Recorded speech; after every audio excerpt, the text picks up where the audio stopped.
You don't remember 95% of your life.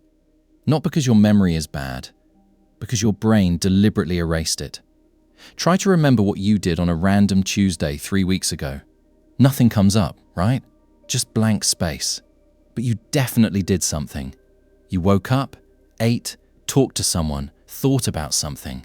An entire day of your one and only life. Just gone. And yet you remember falling off your bike when you were 7. You remember being humiliated in front of your class. You remember one specific look someone gave you, even though that person forgot you exist years ago. Strange, isn't it? Thousands of ordinary days, erased. One awkward 5-second moment, alive in your head for 20 years. Here's what's actually happening. Your brain isn't a camera. It's not recording your life and storing it somewhere for later. Every single second, it's making a decision. Is this worth keeping or not? And the criteria it uses has nothing to do with truth, meaning, or what matters to you as a person. It only cares about one thing: survival.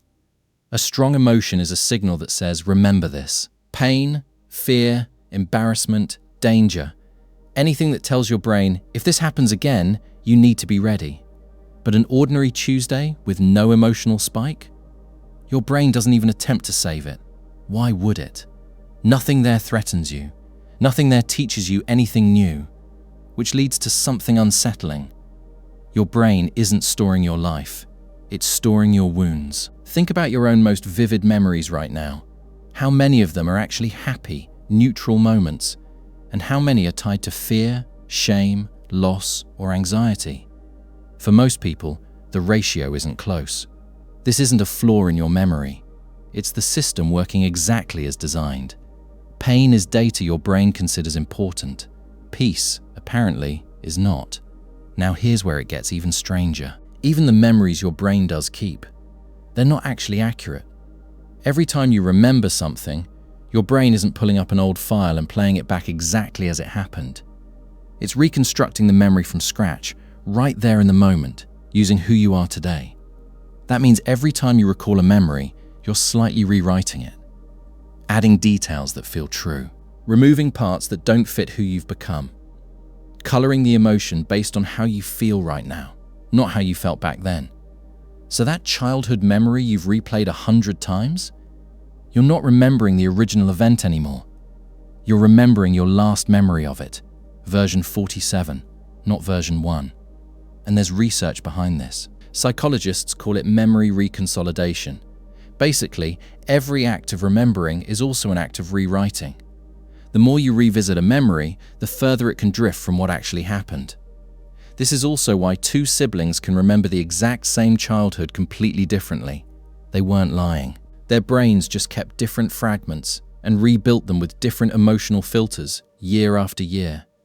Which brings us to the part that actually changes how you see yourself.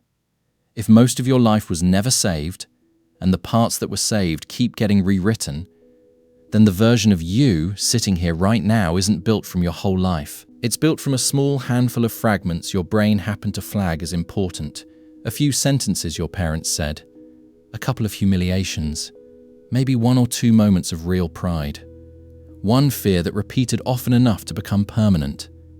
That's the raw material your entire personality is made from, not thousands of days, a handful of surviving scenes. And you didn't choose which ones. Your 5-year-old brain chose. Your 8-year-old brain chose. Your 14-year-old brain chose in moments you had zero say over, using a filtering system built purely for survival, not for accuracy or fairness. So when you say, "This is just who I am," you're not describing a fact about your nature. You're describing the leftover residue of whatever your brain happened to mark as a threat, years ago, in a moment you can't even fully access anymore. That belief that you're not good enough, that instinct to avoid conflict, that fear of being judged. None of it was chosen by the you that exists today. It was installed by a much younger, much more frightened version of you, and your current brain has just been running on that old code ever since without ever updating it. So next time a memory surfaces, uninvited, sharp, painful, remember what it actually is. Not proof of who you are, just one fragment your brain decided, a long time ago, was worth keeping. Everything else, every ordinary afternoon, every quiet moment of happiness, every day that didn't hurt, was let go, without asking you first.